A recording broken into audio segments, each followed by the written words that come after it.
Assalamualaikum warahmatullahi wabarakatuh. Ya, kembali lagi bersama saya Ibu Siti Ramsyah Aini Ritonga, Guru Bidang Studi Ekonomi SMA Islam An-Nizam Medan. Hari ini kembali lagi di video pembelajaran Ekonomi Gampang. Ya, mari kita buka pembelajaran hari ini dengan mengucapkan lafaz Bismillahirrahmanirrahim. Ya, anak-anak Ibu kelas 12, hari ini berjumpa lagi dengan Ibu Aini. Kita akan melanjutkan pembelajaran akuntansi. Bila pertemuan kemarin kita ngebahas pencatatan transaksi ke dalam jurnal umum yang part kedua untuk hari ini. Ya, kemarin kita tentang bagaimana metode fisik atau periodik. Hari ini pencatatannya dengan metode perpetual. Ya, jadi kan kemarin kan ada dua. Ada metode fisik, ada metode perpetual. Kalau yang fisik, kita ngecek persediaan barang dagang harus di gudang. Ya, jadi selama pencatatan itu tidak ada akun persediaan barang dagang. Tapi kalau dia yang metode perpetual, ya,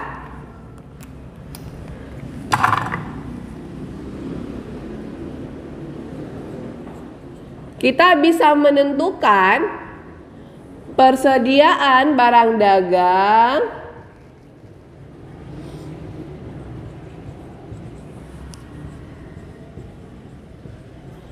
pada buku catatan. Maka pada setiap terjadinya transaksi, ya, ketika ada kegiatan pembelian, oke, ada kegiatan retur pembelian, ada transaksi yang mengakibatkan terjadinya potongan pembelian, oke, dan ada transaksi yang mengakibatkan beban angkut pembelian. Kesemua ini akan kita ganti akunnya menjadi akun persediaan barang dagang.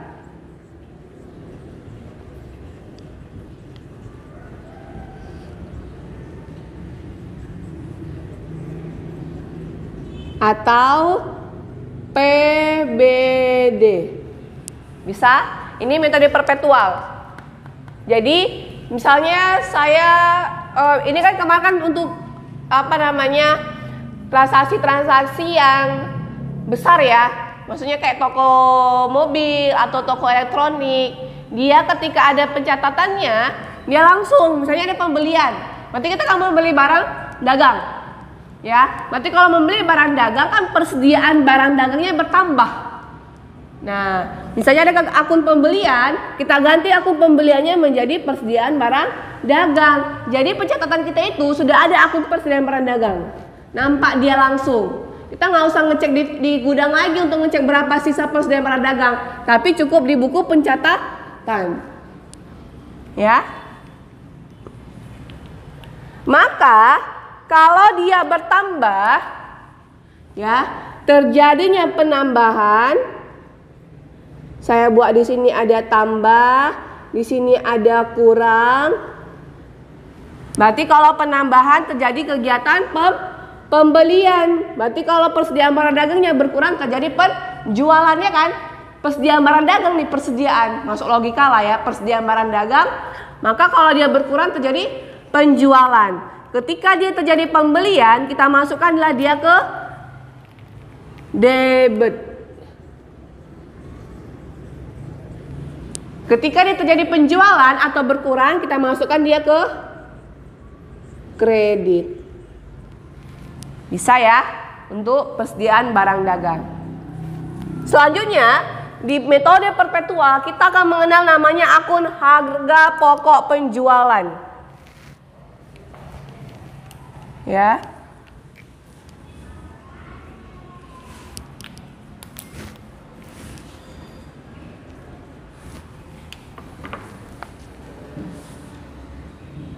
Harga pokok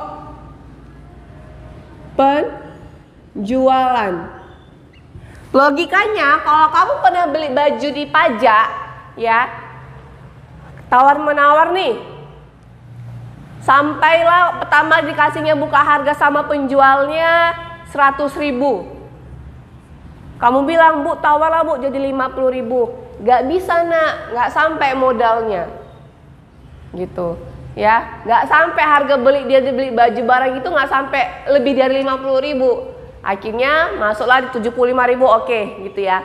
Maka harga pokok penjualan maknanya adalah patokan harga jual. Patokan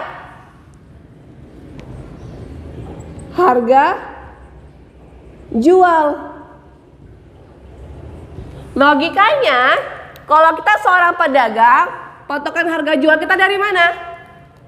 Dari kegiatan pembelian. Ya, dari harga pembelian barang. Saya contohkan, kalau saya membeli barang, ya, kalau saya membeli barang, saya seorang pedagang, membeli barang di pabrik lah ya, di pabrik 100.000 per unit, sudah? Apakah mungkin saya jualnya di bawah 100.000? Tidak mungkin kan? Karena saya harus memperoleh keuntungan. Maka bisa jadi saya akan menjual, saya menjual menjadi 200.000. Inilah dia sebagai harga pokoknya. Dilihat dari harga pembeliannya. Oke. Maka harga pokok penjualan ketika ini posisinya bisa di debit bisa di kredit. Gitu ya. Dia mengikuti persediaan barang dagang. Jadi kalau ada kegiatan transaksi penjualan, misalnya ada penjualan tunai, oke, penjualan tunai, maka dia mempengaruhi persediaan barang dagangnya, HPP-nya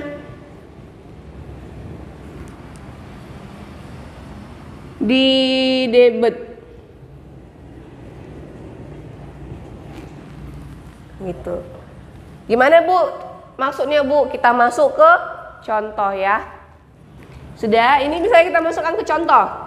Yang pertama, bila ada pembelian, contohnya kayak pertemuan kemarin ya, membeli barang dagang sekian, pembelian tunai, sudah, maka jurnal umumnya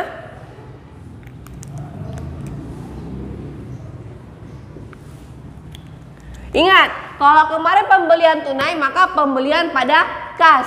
Di perpetual, akun pembelian, potongan pembelian, retur pembelian, beban angkut pembelian kita ganti menjadi persediaan barang dagang. Maka ketika tadi bertambah pembeliannya, bertambah persediaan barang dagangnya, kita masukkan ke debit. Maka kalau ada pembelian tunai, jurnal umumnya adalah persediaan barang dagang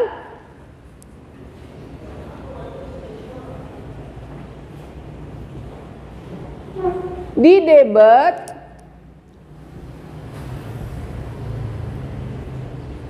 sudah. Karena kita membeli, kalau tunai kan pakai uang kas. Ya, logikanya maka kasnya akan berkurang. Kas berkurang di mana? Di kredit.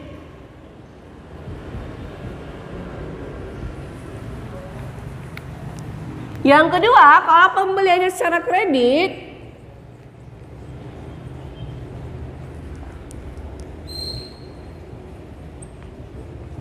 maka kalau dia kredit kan utang dagang, ya. Sama jurnal umumnya juga. Kita membeli tapi utang gitu ya, maka tetap persediaan barang dagang. Persediaan barang dagang di debit. Sudah? Karena kita belinya kredit maka muncullah akun utang. Utang dagang bertambah di kredit.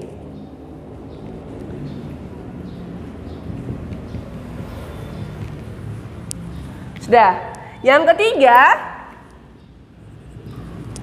kalau misalnya terjadi retur pembelian, pengembalian barang yang sudah kita beli, ya, maka kemarin kan retur posisinya di mana? Di kredit. Kalau kita ngeretur pembelian, maka kita akan mendapat uang kas, ya. Jadi kalau retur pembeliannya kemarin secara tunai, sudah, maka akunnya kita akan menerima kas di debit, ya, karena kita ngeretur. Kita ngembaliin barang yang kita beli. Selanjutnya, akun retur pembeliannya menjadi persediaan barang dagang.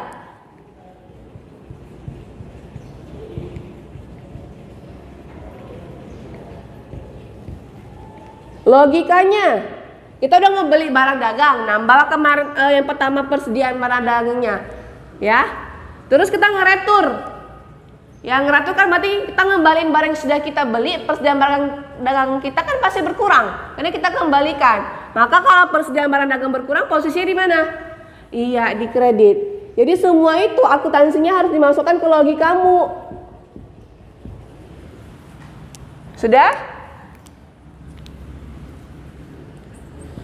Kalau kita tadi ngeretur pembelian,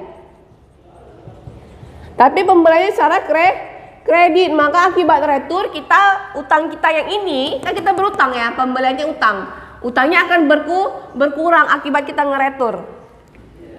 Maka jurnal umumnya utang berkurang posisinya di mana? Di debit.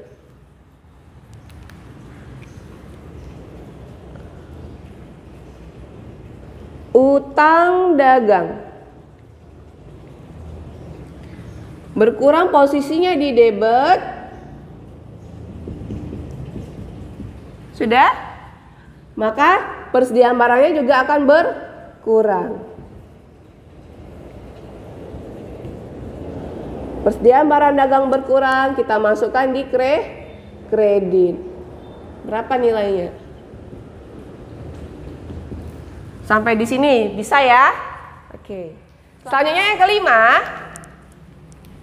kalau misalnya kita terjadinya beban ya, membayar beban angkut pembelian, maka jurnal umumnya kita membayar beban pakai kas. Kasnya berkurang. Tadi katanya beban angkut pembelian kita ganti dengan persediaan barang dagang. Maka akunnya adalah persediaan barang dagang di debit. Sudah? Kita bayar beban angkut pakai uang kas. Kasnya akan berkurang. Kas berkurang di kredit. Sudah? Oke. Selanjutnya yang keenam, kita mau membayar utang dagang tanpa potongan. Yang pertama, tanpa adanya potongan. Maka sama seperti kemarin juga, nggak ada perbedaan ya. Kalau tidak terjadi potongan, maka kalau kita membayar utang, berarti utangnya berkurang. Utang berkurang di mana posisinya? Di debit. Utang dagang berkurang di debit. Ya, kita bayar utang pakai uang kas, maka kasnya berkurang. Kas berkurang di kredit. Sudah? Yang ketujuh, oke, kalau kita mau membayar utang, tapi kita memperoleh adanya potongan pembelian. Potongan pembelian, kita dapat potongan ya, karena kita bisa membayar sebelum syaratnya berlaku. Jadi misalnya kayak kemarin syaratnya 2/10, berarti 10 hari sebelum transaksi, 10 hari setelah transaksi bisa kita bayar. Berarti di hari ke-8, di hari ke-9 kita bayar utang kita, maka kita dapat potongan pembelian. Jurnal umumnya, potongan pembelian kan posisinya di kredit, ya. Tapi karena kita membayar utang, berarti kan utangnya berkurang. Utang berkurang di mana posisinya? Di debit. Berapa nilainya? Sudah? Oke, kita bayar utang pakai uang kas. Berarti kasnya berkurang. Kas berkurang di kredit. Sudah? Selanjutnya kita dapat potongan. Kalau kemarin kan namanya istilahnya kalau kita kemarin di fisik, maaf ya, kalau kita kemarin di fisik, maka akan muncul akun potongan pembelian. Tapi kalau di perpetual, akun pembeliannya kita ganti dengan, iya pintar, persediaan. Pokoknya yang ada pembelian di perpetual, semua kita ganti dengan akun persediaan barang dagang.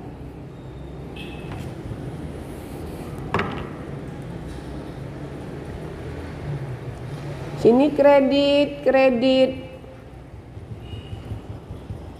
Penentuan potongannya sama ya kayak kemarin ya. Iya. Yang beda itu cuma adanya akun persediaan barang dagang. Di perpetual tidak ada muncul akun pembelian, akun potongan pembelian, akun retur pembelian dan beban angkut pembelian. Ini untuk yang pembelian.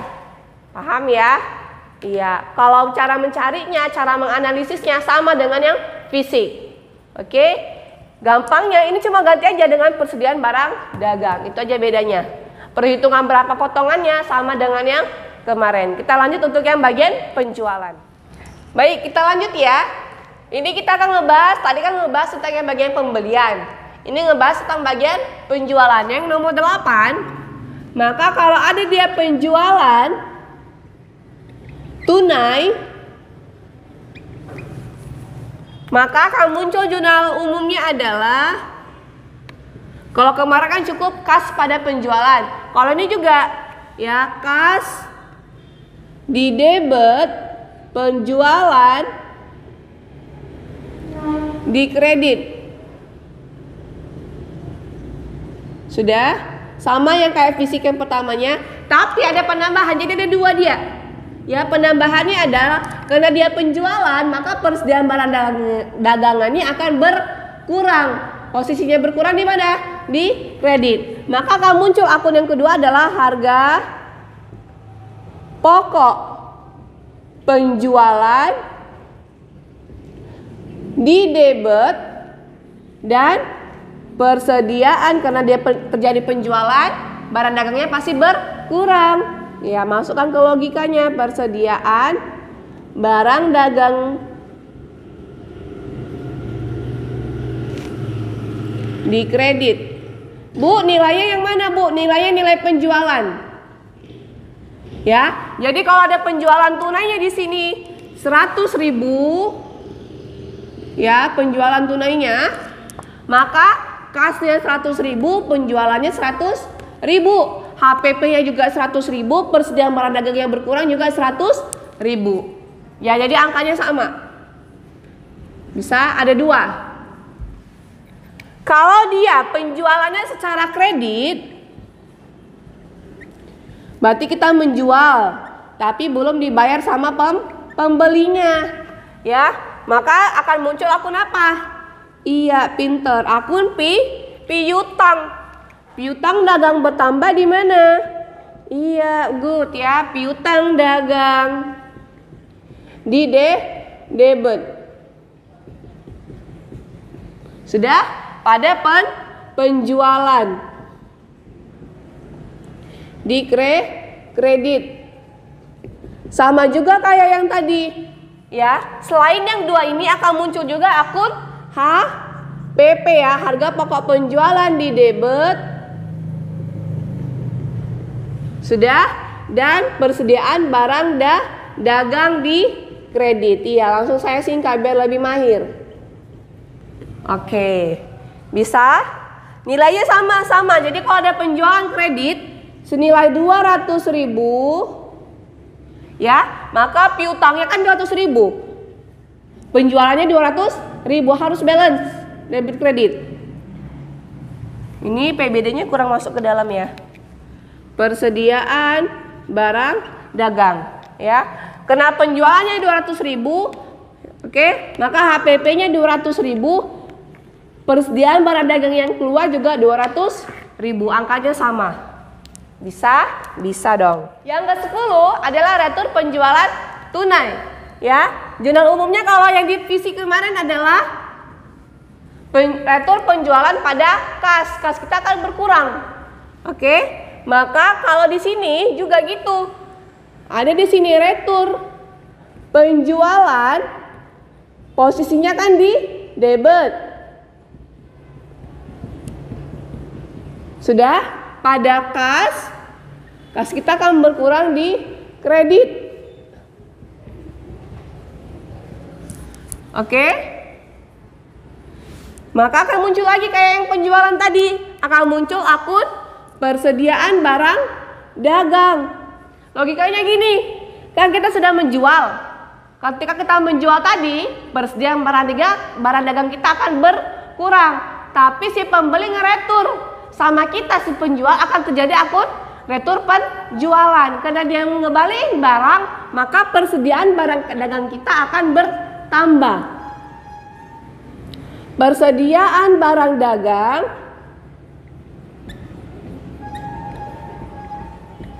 bertambah di debit. Oke? Pada harga pokok penjualan di kredit. Oke.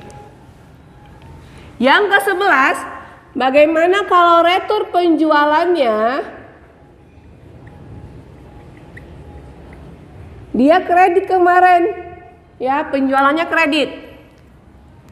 Maka jurnal umumnya adalah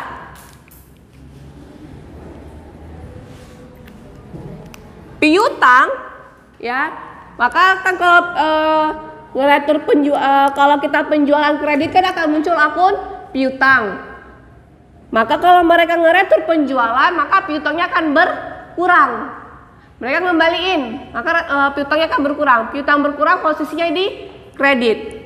Maka muncul akun retur penjualan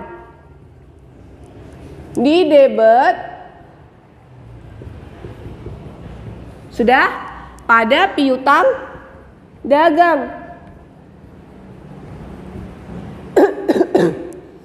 di kredit.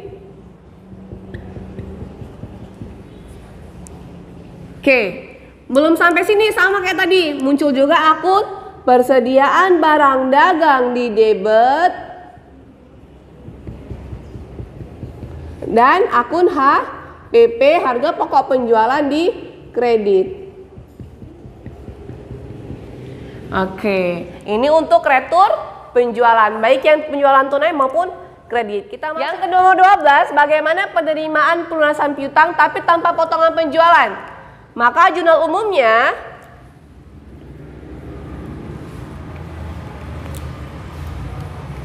karena mereka yang kemarin berutang itu melunasi piutangnya, maka kan kas kita masuk, ya. Berarti kas masuk di kas bertambah di debit. Oke, dan piutangnya berkurang kan karena sudah dilunasi. Maka kalau piutang berkurang di kredit. Sudah. Kalau penerimaan pelunasan piutang dengan adanya potongan penjualan, ya,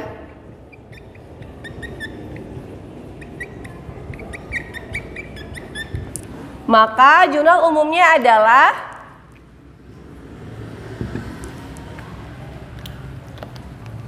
kalau kita menerima potongan berarti salah ya. Kalau kita menerima pelunasan berarti piutangnya berkurang dan kita menerima uang kas, maka kasnya bertambah. Kas bertambah, posisinya di debit. Oke? Maka piutangnya berkurang.